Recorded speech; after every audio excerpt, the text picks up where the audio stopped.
En gros, une boîte qui va être hyper sexy, c'est une boîte en fait qui va réussir à avoir un modèle d'affaires, un business model qui est basé sur des revenus récurrents. Bienvenue sur ma chaîne où je partage sans filtre mes erreurs, mais aussi la méthodologie qui m'ont permis de passer de solopreneur épuisé à entrepreneur épanoui.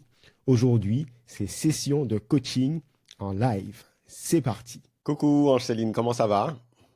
Bonjour Manuel, ça va très bien. Et toi? Super bien. Aujourd'hui, je voulais te parler en fait d'un concept que moi j'essaye de m'appliquer, c'est d'essayer de faire que mon entreprise, elle soit attrayante sur le marché, c'est-à-dire qu'un potentiel investisseur, une potentielle entreprise ait envie de l'acheter. Ça ne veut pas dire que j'ai forcément envie de vendre mon entreprise, mais ça veut dire que finalement, dans 5 ans, dans 10 ans, peut-être que je vais me dire, bah, tiens, j'en ai assez et j'ai envie de revendre mon entreprise. Il ne faudrait pas que je me retrouve en fait le bec dans l'eau en ayant finalement construit une entreprise qui n'est pas vendable parce qu'elle n'a pas en fait tous les fondamentaux d'une entreprise qui est sexy en fait pour un achat pour une autre entreprise ou pour un investisseur. Et donc ce que je te propose aujourd'hui, c'est de faire le test des 9 concepts, des 9 D'accord. critères qui rendent une entreprise hyper sexy dans la revente. Et on va voir où est-ce que tu en es dans ton chemin, sur ce chemin par rapport à ta propre entreprise aujourd'hui.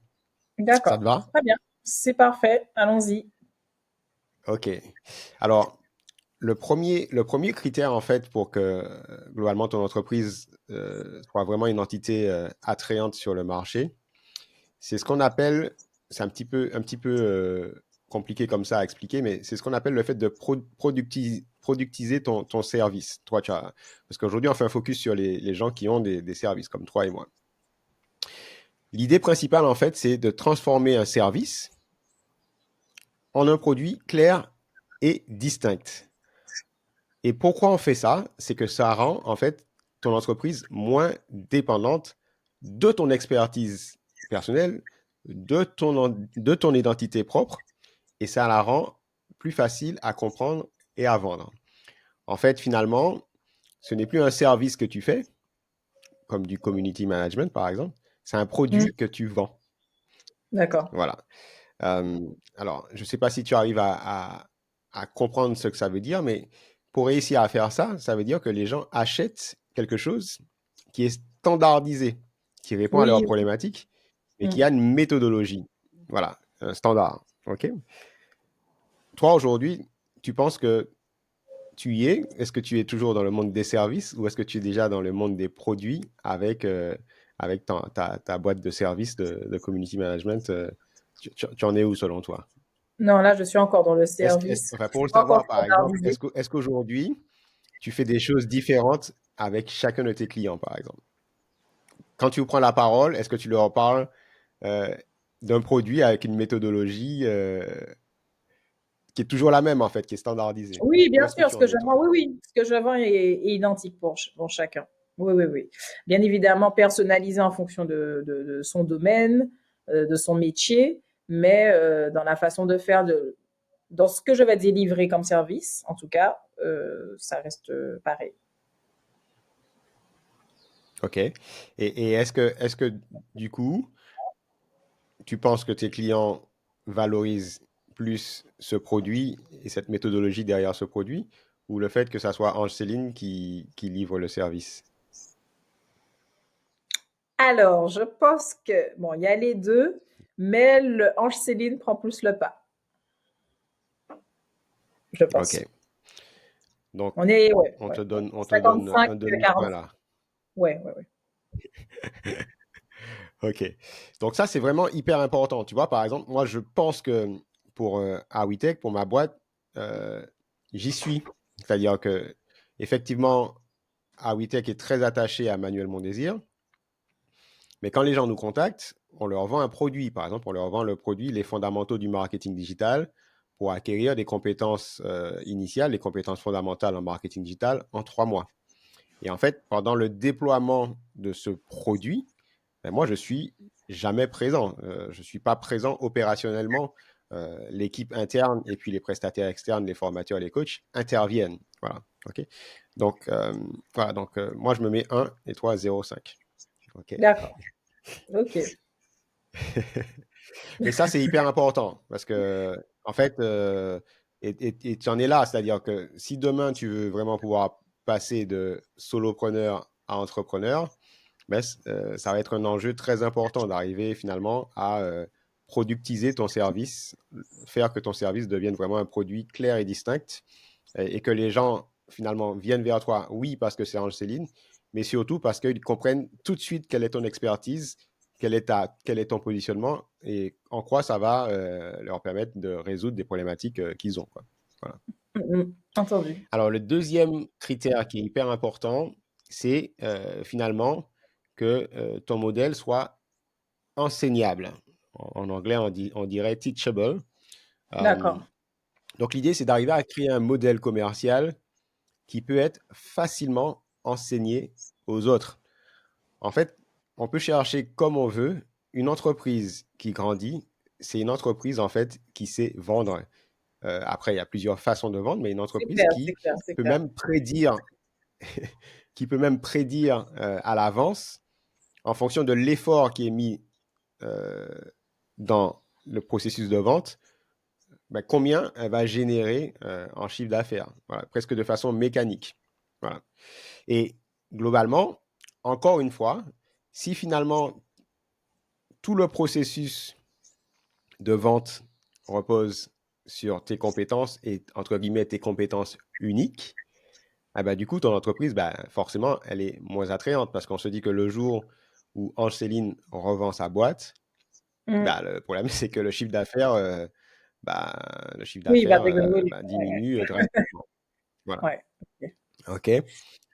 Alors toi, aujourd'hui, est-ce que tu penses que tu as réussi à créer une sorte de modèle commercial avec une approche commerciale qui est définie? Alors ça peut être dans le fond et dans la forme. Peut-être que tu as identifié un canal qui te permet de façon prédictive de savoir combien de clients tu vas générer, quel chiffre d'affaires tu vas générer. Ça peut être aussi dans la forme, dans une approche. Alors ça peut être avec des scripts, avec une façon d'exposer ta méthodologie, etc. Où est-ce que tu en es, toi, sur cette partie-là? Alors, ton histoire déjà de canal d'acquisition, tout ça. Bon, bah, écoute, moi, je ne sais pas. Je ne sais même pas. Les clients, enfin, je sais, par exemple, que j'aurai des clients sur mon année 2024. Voilà, je sais pertinemment. Par contre, te dire le chiffre, le nombre, combien, franchement, alors, mauvais élève, je ne sais pas. Maintenant, comment je fais pour savoir qu'à 95% du temps, je vais conclure quelque chose? C'est effectivement ma façon de faire, d'être, d'exposer en fait comment je vais régler la problématique du client, de lui montrer les résultats aussi qui sont envisageables, et puis d'être constamment, je pense, à l'écoute. Mais là, non, non, je n'ai pas fait de prédilection sur quoi que ce soit. Donc, merci de me stresser. Mais je n'ai pas fait ça. Non, non, non, Je c'est n'ai pas. pas fait Non, non, mais c'est ça. pas. On discute Oui. entre nous, mais ça permet aussi de voir les Ouais, points non, ça, j'ai de pas. focus Ça, je sais pas. pour que demain tu aies vraiment une entreprise qui soit solide. J'avoue. Donc, c'est là que c'est intéressant. En fait, pour réussir à bien construire ça, ben, il faut documenter, il faut mesurer. Par exemple, C'est ça. à un moment donné dans ton processus, il faudra que tu te rendes compte, quand je parlais de canal d'acquisition, est-ce que toi, tu vas avoir plus de résultats et de façon prédictive quand tu utilises les réseaux sociaux, par exemple, pour communiquer, mais quel Ah, réseau ok. social? Est-ce que c'est plus Instagram? Est-ce que c'est plus LinkedIn? Quand tu utilises la publicité, quand tu fais du offline, que tu vas dans des émissions télé ou radio, quand tu vas sur des salons, etc. Donc, tu dois être capable d'identifier un, deux ou trois canaux. Au départ, il faut commencer par, en tout cas, un ou deux canaux où tu arrives à sentir qu'en fait, de façon un peu prédictive, de façon un peu mécanique, quand tu mets en place une stratégie, bah, en fait, de façon mécanique, tu vas aussi générer des prospects et après, tu vas convertir ces prospects en clients. Et donc, ça, c'est sur le canal. Et après, sur la forme, bah, aujourd'hui, si tu as des clients, c'est qu'il y a des choses que tu fais bien. Maintenant, peut-être que tu n'as pas encore le recul pour documenter, pour essayer voilà, de prendre de la distance pour te dire, mais en fait, pourquoi ça fonctionne en fait? Pourquoi ce client a signé avec moi? Qu'est-ce que j'ai dit? Qu'est-ce que j'ai fait? Qu'est-ce qu'il a ressenti en termes d'émotion? Qu'est-ce qui s'est passé dans son rationnel? pour qu'en fait, ça convertisse. Et donc ça, c'est vrai que c'est un travail à faire parce que si finalement demain, tu as des clients, mais sans pouvoir, entre guillemets, prévoir combien de clients tu vas avoir et quel effort il faut fournir pour les avoir, ou si quelque part tu n'es pas capable de créer une mécanique, entre guillemets, une machine commerciale qui est indépendante de toi, parce qu'en fait, tu as l'impression que c'est que si tu es sur le front que tu génères des clients, ben, on a un souci. Moi, j'achète pas Ouais. ta boîte, ou tu me dis, ben, en fait, je te vends ma boîte manuelle et je me barre aux Bahamas, parce que je me dis, ben là, encore une fois, le problème, c'est que cette fois-ci, c'est pas ton expertise dans les opérations que je perds, c'est ton expertise dans la commercialisation, dans le fait d'arriver à aller chercher des gens intéressés et les convertir en clients. OK? Donc, quelle note je te mets là? Ah, 0? Non. Enfin, oui. OK, Je alors suis à zéro quelle virgule note cinq sur moi je 9. me mets? Ah, je t'ai mis zéro, je t'ai mis zéro. Ah! Non, mais j'avais Non. 0,5 sur le Donc, premier. quelle note? J'avais 0,5 sur Oui, t'as 0,5, c'est ça, t'as 0,5 sur le premier, ouais, ouais. Donc, quelle note moi je me mets sur ça? Je dirais que je dirais que je me mets ouais, je me mets 1. 1, puisqu'effectivement aujourd'hui, je participe pas du tout à l'effort commercial. On a un canal d'acquisition qui est privilégié, qui est Meta Ads, donc la publicité sur Facebook, Instagram. Et on envoie des gens sur notre page de conversion sur le site web. Et une fois que les gens ont rempli un formulaire, ils discutent directement avec mon équipe orientation. Donc, ils n'ont jamais affaire à moi. Et donc, j'ai mis en place, via un CRM, donc il y a HubSpot, toute une Oui, mécanique où il y a des scripts. Ils savent exactement ce qu'ils doivent dire. Et après, on envoie des emails qui sont déjà préécrits. Et après, il y a tout un funnel pour essayer de passer le client de prospect à présentation, à proposition, en attente et à gagner ou fermer. OK? Donc, OK. effectivement, moi, ce process existe chez moi et je me permets de me mettre 1-1. OK? D'accord, super. Euh, si tu veux bien. Oui, oui, vas-y. OK, alors troisième critère, c'est ce qu'on appelle en anglais d'avoir une entreprise qui est scalable, scalable, et en français on dirait une entreprise évolutive. Mhm. C'est-à-dire, quand on dit évolutive, c'est peut-être pas le bon mot, mais c'est-à-dire qu'en fait, ton entreprise, elle peut croître, euh, elle peut générer plus de chiffre d'affaires sans forcément nécessiter une augmentation au même niveau, une augmentation proportionnelle au niveau des ressources et des coûts. OK? Pour essayer de le dire simplement, imaginons que ton entreprise fasse 100 et que pour faire 100, tu dépenses 50. Bah, Mm. si ton entreprise doit faire 200, il faudrait éviter que ça demande de faire 100 quelque part, de façon proportionnelle. Les entreprises D'accord. qui sont vraiment attractives, c'est les entreprises où finalement pour faire 100, tu dépenses 50, et pour faire 200, tu dépenses 70 par exemple. D'accord. Voilà. Et que plus tu vas chercher un volume d'affaires, et moins, entre guillemets, en proportion, tes coûts sont importants. Et donc, forcément, ça intéresse un investisseur ou un entrepreneur, puisqu'il sait que plus il va chercher du business, et plus, en fait, il accroît sa marge en valeur absolue. Donc, c'est ce qu'on appelle D'accord. en français les effets d'échelle. OK? Donc, ça, je ne sais pas où tu en es, si tu avais même déjà réfléchi à ce concept. C'est forcément des Euh, concepts qui sont liés à la fois à l'acquisition client et Bien sûr. aussi à la rétention client, aux opérations. Voilà, Mm. c'est-à-dire que par exemple, est-ce que tu arrives à faire que demain, parce que c'est là que tu es en train de recruter, mais que demain, qu'une personne puisse traiter deux clients, et puis trois clients, et quatre clients, et peut-être même cinq clients, sans que tu aies besoin de recruter une nouvelle personne. Alors, quelquefois, ça veut dire de mettre en place des systèmes, c'est-à-dire Mm. à la fois des outils, et puis qui bien penser avec les process humains, quoi. Voilà. Tu en es où sur ça?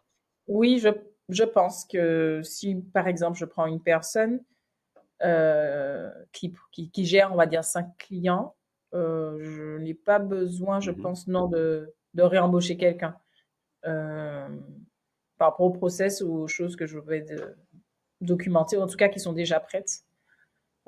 Et puis, les avancées, en fait, comme l'IA, aident beaucoup. Euh, et on va se Mhm. le dire, permettent effectivement de ne pas prendre quelqu'un en plus. Voilà. Voilà. Donc, tu touches un petit peu le doigt. Alors là, on est sur les opérations, Mhm. d'accord? On est sur, par exemple, est-ce que pour produire 200 de chiffre d'affaires, est-ce que finalement, il faut que je recrute 2 fois plus de personnes que quand je faisais 100 de chiffre d'affaires? Tu peux aussi avoir ça sur l'acquisition. Tu peux dire, demain, si je veux faire 200 de chiffre d'affaires, est-ce que je suis obligé de dépenser 20 quand je dépensais 100 quand je dépensais 10 pour faire 100 de chiffre d'affaires, ou est-ce qu'en fait, tu as des effets un petit peu mécaniques, des effets d'échelle. Voilà. Donc ça, c'est Ok. hyper intéressant. C'est difficile quand on est solopreneur comme tu l'es pour le moment, d'arriver à bien voir ça. Euh, mais quand on commence à prendre de l'ampleur, que le chiffre d'affaires explose, c'est là qu'il faut réfléchir en se disant, waouh, en fait, là, en termes d'acquisition, on commence à être capé par rapport aux ressources que l'on a, ou en termes d'opération, de ce qu'on a à produire pour les clients, on commence à être capé. Comment on fait? Et donc, on voit Ok. que toi, tu as déjà quand même cette réflexion en te disant, si je recrute les bonnes personnes, mais que j'arrive à mettre les bons outils, par exemple des outils d'intelligence artificielle, et que j'arrive à créer des systèmes, ben, je vais pouvoir potentiellement m'en sortir sur ça. Donc, c'est un bon réflexe. C'est Donc, ça. effectivement, ben, je te mets un 0,5. Hein, je te mets un 0,5 parce que tu as déjà cette réflexion. Voilà. D'accord. Euh, Moi, aujourd'hui, pour te dire, au niveau d'Awitech, sur cette partie un petit peu scalable, en tout cas des effets d'échelle, nous, on l'expérimente euh, ben, tous les jours. En fait, mon équipe n'a pas grossi euh, quand on faisait, entre le moment où on faisait 300K et le moment où on faisait 1 million d'euros. Ah oui, OK? d'accord. Donc, effectivement, pour réussir à faire ça, ça a demandé énormément de choses. Ça a demandé de mesurer pour être capable d'arrêter ce qui ne fonctionnait pas, par exemple pour l'acquisition. Ça a demandé de mettre en place énormément de choses en termes d'outils. Par exemple, euh, le CRM qui nous aide pour l'orientation client, d'aller jusqu'au bout de tout ce que l'outil peut faire pour gagner énormément de temps, par exemple dans le temps passé avec les clients. Il peut y avoir des Mhm. innovations. À un moment donné, quand on s'est rendu compte qu'on devait parler à beaucoup de clients, au lieu de passer le temps au téléphone avec eux, on leur envoyait un email avec une petite vidéo de moi et ils avaient obligation, entre guillemets, de consommer cette vidéo avant qu'on passe à la prochaine étape. Pourquoi c'est excessivement malin de faire ça? C'est qu'ils comprennent qu'on a un produit, qu'on a une méthode, mais ils arrivent à avoir un premier contact humain avec moi. Et quand finalement euh, les filles, puisque aujourd'hui j'ai essentiellement des filles, donc il est en contact avec ce client, ce prospect avec une des filles de l'équipe, bah, on a déjà gagné du temps parce qu'il connaît les produits, on a déjà eu ce lien humain, et donc on passe du temps simplement sur ses problématiques à lui, sur ce qui est D'accord. spécifique. OK. Ok. Donc voilà, c'est dans ce cas de figure que l'innovation, qui n'est pas forcément appuyée sur des outils, mais ça demande toujours de l'innovation, permet d'aller chercher ces effets d'échelle. Voilà. Les automatisations. Aujourd'hui, on utilise un outil comme Zapier, par exemple, mais d'autres personnes utilisent un Ah outil oui, comme Make, qui permet effectivement. pour toutes les tâches qui sont répétitives de les automatiser. Et nous, on a, par exemple, je pense, pratiquement 50 automatisations qui tournent Ah en oui. permanence, qui font plein de choses, les envois automatiques des contrats, la récupération des informations d'une entreprise à partir du SIRET, le fait d'inscrire automatiquement des personnes sur nos sessions de formation, etc. etc. Donc ça, bah, ça fait que finalement, comme ce sont des outils, que tu as à le faire pour 1 ou 10 personnes, bah, en fait, l'outil tourne plus, mais ça ne mobilise pas forcément un humain Plus pour le de- faire. Voilà. Ok, OK? j'ai compris. Donc, je me suis mis un aussi. Hein. Hop. Enfin, je t'ai mis 0,5. Petite page de pub, si ce contenu te plaît, vraiment, abonne-toi si ce n'est pas encore le cas et like le contenu pour que d'autres personnes puissent le découvrir également. Allez, on y retourne. Alors, mais c'est là, attention, c'est là que tu vas me battre là. Sur ce critère 4, on en parlait en off avant d'échanger ensemble. C'est ce qu'on appelle le critère du revenu récurrent, de la récurrence. En gros, euh, une boîte qui va être hyper sexy. C'est une boîte, en fait, qui va réussir à avoir un modèle d'affaires, un business model qui est basé sur des revenus récurrents, tels que des abonnements. OK? Très Pourquoi bien. c'est super sexy? Parce qu'on peut rendre, en fait, le chiffre d'affaires plus prédictif. On sait que si j'ai un client en janvier, a priori, le chiffre d'affaires que j'ai généré en janvier, si c'est un abonnement, je l'ai en février, en mars, etc. Et après, il y a un critère qui s'appelle la long time value, LTV, en anglais, qui veut dire combien de temps en général un client reste chez moi avant de partir. Est-ce que c'est 2 ans? D'accord. Est-ce que c'est 3 ans? Mais pendant ces 2 ans, pendant ces 3 ans, eh ben, ce client m'a donné tous les mois la mensualité de mon service produit. Voilà, qui coûte 900 euros, 1000 euros, etc. OK? Alors, c'est ça qui est intéressant dans les business de service, c'est qu'il y a des business de service qui ont ce critère par défaut et d'autres non. Et certains business de service doivent réfléchir à voir comment on arrive à créer cette logique de récurrence quand c'est pas inné, quand ça fait pas partie de l'ADN même de ce business-là. Donc D'accord. toi, tu es pas mal sur ça. Hein? Ah ouais, c'est vrai. Bah oui, puisque je propose en fait des services qui sont réglables mensuellement ou à l'année, et du coup, je sais qu'un voilà, ce client-là reste 8 mois, 1 an, 6 mois, et qu'il me paye tant. Donc, je sais approximativement, voilà, si j'ai 5, 6 clients à 1000 euros, on va dire, un exemple comme ça, bon, je sais que, ben, voilà, pour 1 an, j'ai ça. Parce que je fais mes contrats, Ouais. forcément. Alors, je vais quand même te mettre un parce que je suis vraiment très sympa et puis Ah ouais? D'accord. c'est vrai que c'est pas mal. Mais aujourd'hui, je pourrais même te mettre 0,75 quand même parce que tu ne connais pas encore ta long time value. Peut-être C'est tu ne vrai, sais pas c'est encore vrai. dire Ouais. sur ton business combien de temps un client reste et c'est important que tu connaisses ça parce que à terme, ça va être un critère sur lequel tu vas devoir travailler en te Ben, disant, sur les chaque deux année, ans que j'essaye j'ai fait, d'allonger la long time value. Ouais, ok, sur les 2 ans que j'ai fait, 80% est resté. ok. Bon, ben, c'est Voilà, super. Ben, ça donne une idée, quoi. En voilà, gros, ça donne une ça idée. donne C'est une idée vaste. que si tu prends 80, 80% de 2 ans, 80% fois 2 ans, ça te ouais. donne la long time value, en fait, de tes clients. Donc, en gros, presque mécaniquement, on peut réussir à savoir quel est ton chiffre d'affaires. Et tu commences à voir pourquoi tout s'imbrique. Parce que si tu Oui, as un bien modèle sûr. commercial prévisible, Oui, etc., et que tu as cette récurrence en termes de revenus, pour un investisseur ou pour un entrepreneur qui veut acheter son entreprise, il prend, il tire une ligne et puis il arrive à voir combien il va pouvoir générer en chiffre d'affaires ou en marge avec ta structure, quoi. Donc c'est ça. ça, c'est plutôt pas mal. Euh, donc bravo, donc il faut continuer sur cette logique d'abonnement. Moi, j'y suis pas du tout, moi, c'est un zéro pointé sur ça, et c'est quelque chose qui m'empêche de dormir la nuit.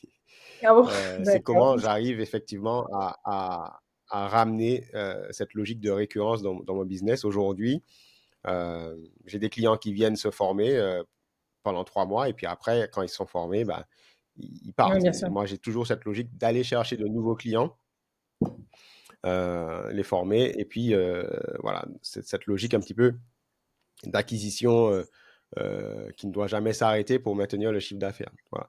Euh, donc voilà, donc bravo, bravo pour ça. C'est vrai que ton business de community management, de communication au sens large, puisque je pense que ton business va évoluer au fur et à mesure, C'est ça. a ça dans son ADN, ce qui est moins le cas dans du business de formation classique, même si on a vu des business de formation par abonnement émerger, mais ça reste quand même rare. Donc moi, c'est quand même une réflexion que j'ai, même en termes de diversification, de me dire demain, euh, si je continue, si je crée une nouvelle boîte, je sais que ce critère, ça va être hyper important. Ok, Mm. bravo. Alors, critère 5, Mm. euh, ce qu'on va appeler euh, le fait, euh, la concentration client, ou comment on pourrait appeler ça? En tout cas, le fait de dépendre trop fortement d'un petit nombre de clients. OK? Mm. Si j'ai un client, alors normalement ça c'est interdit parce qu'un client, c'est du salariat déguisé si on n'a qu'un client. Mais Oui. imaginons que tu aies 2 clients ou 3 clients seulement.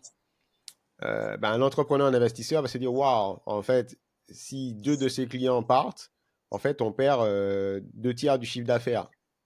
C'est Et clair. pourtant, on aura les ressources, puisqu'on aura les charges, puisqu'il faudra encore payer les gens. Ce business n'est pas solide. OK? C'est ce que l'investisseur ou l'entrepreneur va se dire. Donc, en fait, euh, réussir à avoir une diversification des clients, un nombre de clients élevé, c'est une source, c'est un point qui va rassurer un investisseur ou un entrepreneur intéressé par ta boîte. Voilà. Hmm. OK? Ok. Alors, tu en es où, toi, sur ça? Comment tu te Bah, notes? j'ai pas deux ou trois clients, hein, Voilà. j'en ai beaucoup. J'en ai beaucoup parce qu'en fait, voilà, je fais du Voilà. community management, mais comme tu le sais, je fais aussi des services. C'est-à-dire, c'est des services, c'est du plus, c'est de l'extra. Donc, en CM, je peux avoir peut-être 6 clients, mais en fait, dans les extras et de la communication en urgence pour certains clients, je peux monter à une dizaine, tu vois. Mais ça ne Ouais. descend jamais à moins d'une dizaine. OK. Donc, ce qui est passionnant dans ce que tu dis, c'est qu'on voit qu'il y a de la diversification. Euh, ce qui serait pour moi un point de focus potentiellement sur toi, c'est de se dire, comme ton business, il va encore grossir, quelque part, là, on revient au point tout à l'heure qui était la productisation. C'est que peut-être qu'aujourd'hui, avoir trop de services pour toi, ça va faire que quand tu vas grossir ton équipe, ça va te demander trop de focus pour les faire monter en compétence sur tout ce que tu fais. Donc, à un moment donné, tu auras peut-être à te reconcentrer sur les services qui te génèrent le plus de chiffre d'affaires et arrêter ce qui, enfin, ou de marge en tout cas, et arrêter ceux qui te génèrent pas forcément la marge suffisante. Voilà. Mais par contre, en termes de diversification client, tu y es et c'est cool. Donc, je te mets un. Et c'est quelque chose qu'il va falloir continuer à chercher. Et, et pour nous aussi, à WeTech, je mets un 1, puisque nous, c'est vrai qu'on peut accompagner euh, par an, on peut accompagner 1500 structures, donc c'est quand même des volumes qui sont importants. On ne peut pas dire qu'on est dépendant que d'une Mm. seule structure. Par contre, on n'a pas la récurrence. C'est qu'une fois qu'on a formé cette structure, des fois, elle nous dit ciao et on ne sait pas quand est-ce qu'on va la revoir. OK, D'accord. très bien. Alors, là, tu n'y es pas encore. C'est ce qu'on appelle préparer son équipe, notamment son équipe de direction. Donc, c'est le critère 6. C'est Mm. avoir la capacité d'avoir construit une équipe de direction qui est solide, qui est autonome et qui est capable de gérer l'entreprise sans une dépendance excessive à toi, Mm. au boss. Voilà. Donc, toi, Ok. tu n'y es pas Non, pour le moment. Donc, je te mets un 0 qui sera bientôt un 1. Hein. On va bien voir dans combien de évidemment. temps. Voilà. Voilà. Ça, c'est une étape, on va en revenir très souvent dessus, parce que c'est une étape qui est très, très importante, le moment où on va faire entrer une personne, puis une deuxième personne, puis une troisième personne, parce que c'est ces personnes qui vont modeler la culture de l'entreprise. C'est ces personnes sur lesquelles tu devras te reposer au fur et à mesure, parce que ces personnes devront prendre la responsabilité de la gestion de l'entreprise.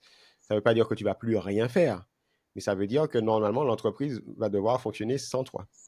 OK?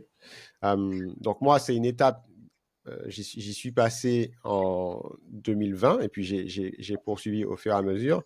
Et aujourd'hui, effectivement, je ne suis plus dans l'opérationnel de mon entreprise. J'ai pourtant une équipe qui est assez réduite, puisque j'ai une directrice des opérations, une responsable administration des ventes, une chargée d'acquisition et marketing, et puis une chargée orientation client, donc une équipe de 5 personnes, et puis des prestataires externes, des coachs et des formateurs.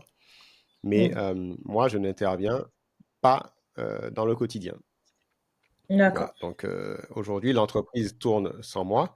Par contre, la faiblesse de mon entreprise, c'est qu'effectivement, comme chaque année, il faut être capable d'aller chercher les nouveaux clients, les nouveaux marchés. C'est ça ma responsabilité en tant que boss, c'est d'aller comprendre comment stabiliser le chiffre d'affaires pour l'année d'après et d'après et d'après, parce qu'on n'a pas encore cette logique de récurrence que toi, on sent que tu auras sur ton business et qui est très fort. Mm. OK? Ok. Hum, Critère 7, gérer son entreprise comme si elle durera éternellement. Donc là, dans cela, l'idée, c'est de prendre des décisions à long terme plutôt que de réagir en fait à des secousses, à des circonstances immédiates. En fait, D'accord, c'est être capable de montrer à un entrepreneur, un investisseur que en fait, on a une vision long terme de son entreprise, qu'on sait d'accord, comment on la voit à 2 ans, à 3 ans, à 10 ans, et que concrètement, en fait, dans les choix qu'on fait en termes d'investissement, ben, ça se matérialise. OK? d'accord. Euh, Toi, je pense pas que tu sois là encore aujourd'hui, mais Ouais, ouais, ouais. faut que, faut que tu saches effectivement que c'est important de savoir que c'est quelque chose qui, voilà, qui va être valorisé. OK? D'accord. Moi, honnêtement, je pense que j'y suis pas encore complètement. Je me mettrais 0,5. Alors, c'est vrai que si quelqu'un, un entrepreneur ou un investisseur, vient regarder le business d'Aritech, ben, il va se dire, bah, tiens, quand même, ce business a fait x2 sur son chiffre d'affaires année après année, sans Mm. forcément augmenter les charges et ressources. Il doit y Ouais. avoir une vision, il doit y avoir une gestion qui est quand même assez fine pour réussir à faire ça. Euh, mais je sais que j'ai beaucoup à progresser sur cet aspect. euh, et c'est ce à quoi je vais m'atteler là, D'accord. notamment dans une logique de diversification. Euh, et donc, ça D'accord. demande aussi de réfléchir à où est-ce qu'on va mettre les investissements au bon endroit pour Mm. créer après quelque chose qui soit cohérent avec peut-être une activité qui soit pas forcément prévisible et récurrente, et puis une autre qui va être un sous-jacent, même si c'est pas la majorité, mais qui permet par exemple de dire, grâce à cette activité récurrente, on est capable de façon certaine de savoir qu'on paye tous les salaires de l'équipe, par exemple. Voilà. Donc, Mm. c'est aujourd'hui là où j'en suis. Je mets un petit 0,5. Et ça, c'est D'accord. important. C'est important, Ok. c'est des choses qui vont être regardées. Quand une entreprise est rachetée, bah forcément, les gens auront le nez dans tous tes comptes. Et peut-être que déjà, euh, le fait de passer du temps avec son expert comptable et d'aimer ça, de le challenger, le Mm. fait de, avec lui, d'essayer de voir comment tu crées un tableau de bord avec des indicateurs pour vraiment avoir une approche en termes de contrôle de gestion sur ton activité, ben ça peut être pas mal parce que ça veut dire que tu es déjà en fait dans cette logique où tu n'es pas le nez complètement dans l'opérationnel. Tu comprends en fait comment tu vas faire tes choix demain pour que ton entreprise, en fait, au fur et à mesure, arrive à l'étape que tu souhaites. Et ça demande en fait d'avoir une vision court terme, moyen Mm. terme et long terme sur les investissements et les choix que tu devras faire. Voilà. C'est OK? ça. Moi, je sais D'accord. que je passe beaucoup de temps avec mon expert comptable qui est génial. Et on a ces discussions, on se pose, on réfléchit, on parle de trajectoire, etc. Et ça, c'est vraiment important. Ok. OK? Entendu. On en a un petit peu parlé dans les prérequis en termes de modèle, mais maintenant, on va en parler d'une autre façon en termes de machine. Donc, c'est le critère 8. C'est ce qu'on appelle être capable de créer une machine de vente. Et ça, un entrepreneur ou un investisseur qui voit ça, il tombe juste amoureux de ta boîte. C'est être capable de développer une stratégie de vente qui est solide et reproductible et qui ne repose pas uniquement sur des relations personnelles sur le réseau. Être capable Ah, de d'accord. dire, voici mon canal d'acquisition, voici mes canaux d'acquisition. Et quand on met en place cette méthodologie ou ces méthodologies sur ces canaux d'acquisition, ben en fait, dans lesquels je ne suis pas dans le processus, on arrive de façon mécanique à Ah générer bon. tant de chiffre d'affaires si on met tant en ressources, en investissement. OK? D'accord. Euh, alors, nous, comme je le disais tout à l'heure, on est vraiment axé sur l'acquisition payante avec Meta Ads et Google Ads.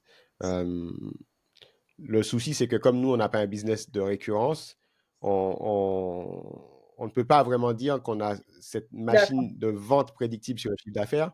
On a une machine de vente qui est prédictible sur les prospects. On sait que quand on investit tant, on va avoir tant de personnes intéressées par nos formations. Voilà. OK? Mais on n'a pas quelque chose qui est prédictible en disant quand on a tant de prospects, on sait qu'on aura tant en conversion. Voilà, donc on a encore des choses à construire sur ça.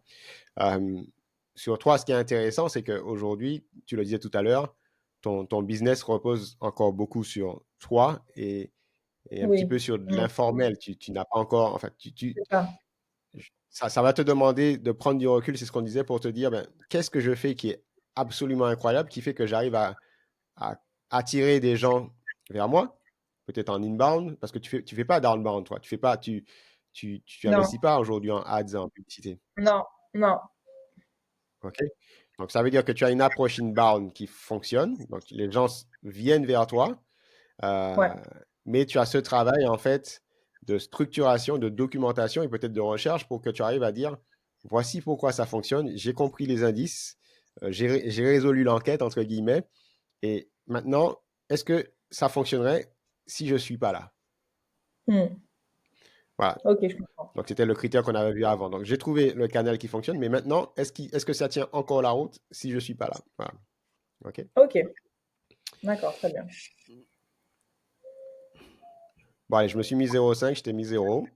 Ok, Et dernier point, le point 9, on en parlait en off, mais c'est éviter l'aspiration de trésorerie. En gros, d'éviter en fait d'être KO parce qu'on n'a pas bien géré la partie trésorerie. Voilà. Et d'accord. en gros, éviter les investissements qui ne contribuent pas directement à la croissance de l'entreprise ou Hmm. et, éviter des projets où le moment où je récupère l'argent, il est à X mois par rapport au moment où j'ai investi moi au niveau des charges, au niveau des ressources. Voilà. D'accord, Donc tu vois déjà que pour ton business, tu pourrais avoir un 1. Je ne sais pas encore si tu as ce 1, mais pour un d'accord. business comme le tien, la magie, évidemment, ce serait d'arriver à faire que pour toutes les personnes qui travaillent avec toi, que tu collectes l'argent avant d'avoir réalisé Ouais. la prestation. Hmm. Ouais, Voilà. tu m'en parlais, oui. Ça t'est déjà arrivé? Oui, deux ou trois fois. Mais la plupart du temps, non. Je fais la prestation et ensuite je suis réglée. Tu vois, pourquoi c'est vraiment un point important dans ton business? C'est que je pense que, un, les clients, ils vont comprendre et ça pourrait être potentiellement quelque chose, si tu arrives à faire que ton niveau d'attractivité pour travailler avec toi est up, mais que ça soit une condition sine qua non pour travailler avec toi, c'est que tu collectes l'argent en amont. Pourquoi c'est génial? C'est que aujourd'hui, à la limite, tu gères ta trésorerie, mais tu es seul. Mais Hmm. le jour où tu commences à constituer ton équipe et cette équipe fait ce que tu fais toi au quotidien, c'est-à-dire ton acquisition, ton orientation client, tes opérations, ton administratif, etc., etc. Si finalement tu pars sur des projets clients où les gens te payent des fois à 30 jours, mais des fois à 60 jours, des fois à 90 jours, ben plus tu grossis et plus tu es dans la mouise. Parce qu'en Oui, fait, plus tu as de l'argent dehors, et plus tu as des gens à payer en interne ou des c'est prestataires à ça. qui tu travailles et tu ne sais pas comment les payer. Et tu bégayes et ta réputation commence à diminuer en interne et avec tes partenaires externes. Alors qu'en fait, le simple fait de collecter cet argent en amont eh ben, fait que tous tes problèmes sont réglés puisqu'en fait, tu sais si tu as bien fait ton business model, que ce que tu collectes, eh ben, c'est plus important que ce que tu dois reverser pour tes salaires en Hmm. interne ou pour tes prestations. C'est Voilà. ça. Ok. Donc, moi, je t'invite vraiment à commencer peut-être à réfléchir à ça. Tu auras peut-être une discussion dure à avoir avec tes clients, mais je pense que tu me Hmm. remercieras le jour où tu auras réussi à faire passer l'intégralité Ouais. de ton portefeuille sur un business où tu collectes l'argent avant de réaliser tes prestations. OK? D'accord, Euh, ok. moi, je me mets un zéro sur ça. On a tous les deux zéro. OK? Moi, D'accord. structurellement, le problème, c'est que comme nous, on répond à des appels à projets où on est sur des formations financé par exemple par Pôle emploi, enfin France Travail maintenant, bah, en fait, on est payé toujours après que les prestations soient réalisées. Exact, Et le c'est ça. pire, c'est quand on est sur des appels à projets énormes, bah, là, on doit dépenser énormément d'argent. Alors, ce qui fait que c'est une barrière à l'entrée, c'est qu'aujourd'hui, comme on a de la trésorerie, on peut aller sur des projets où justement d'autres ne vont pas parce qu'ils n'ont pas la trésorerie suffisante pour encaisser le fait d'avoir des règlements à 3 mois, 6 mois, 1 an, 2 ans. Mais quand même, c'est une fragilité. De façon absolue, un entrepreneur ou un investisseur qui va regarder la boîte va se dire, ah ouais, mais en fait, sur chaque projet que vous lancez, vous prenez un risque parce qu'en fait, vous ne savez pas quand vous allez être payé. Alors, vous savez a priori que C'est vous ça. allez être payé puisque vous travaillez avec des donneurs d'ordre qui sont fiables. Mais s'il y a un défaut d'organisation, ben ça peut complètement désorganiser votre structure. Voilà. OK? Ok, très Bon, bien. alors on fait les comptes. Alors, Euh, combien? Bon, tu as eu 3. D'accord. Donc, c'est super parce que tu es au début de ton aventure entrepreneuriale et tu as déjà 3. Donc, ça veut dire qu'il te reste 6 points à prendre dans les prochains Cette mois année. ou les Dans les... prochaines Ouais, années. voilà. En Ouais, 2024, là, il me faut les 6 points. Ok, c'est ça. Et moi, je suis à 5,5, donc j'ai plus que la moyenne sur 9, mais il y a encore du boulot. super. Voilà, il y a encore un peu de Très boulot. bien, très bien. Félicitations. Voilà, t'as trouvé ça cool?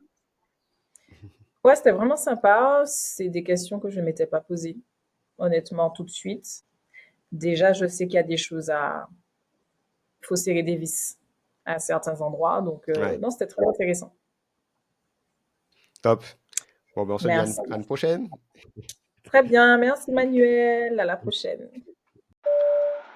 C'est déjà la fin, mais on se retrouve bientôt. Si tu as aimé, si tu as des questions, ben justement, ben pose-moi ces questions, mets-moi ces messages, mets-moi ces commentaires. J'adore échanger. Je réponds à tous les commentaires. Like le contenu, abonne-toi si ce n'est pas encore le cas, et je te dis à très bientôt. Bye bye.